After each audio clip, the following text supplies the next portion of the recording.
Hello everyone, welcome to this video. In this video, I will show you how to fix Wi-Fi calling drain the battery in Motorola G67. So before starting video, please subscribe the channel and like the video.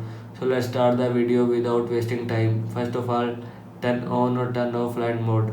Open setting. Now in settings, scroll down, click on network at internet, and now here you will see airplane mode. And if you want to turn on flight mode, then turn on this button. After turning on this button, turn on flight mode from your phone. And if you want to turn off flight mode, then turn off this button. After turning off this button, turn off flight mode from your phone. Now go back. After that, software update.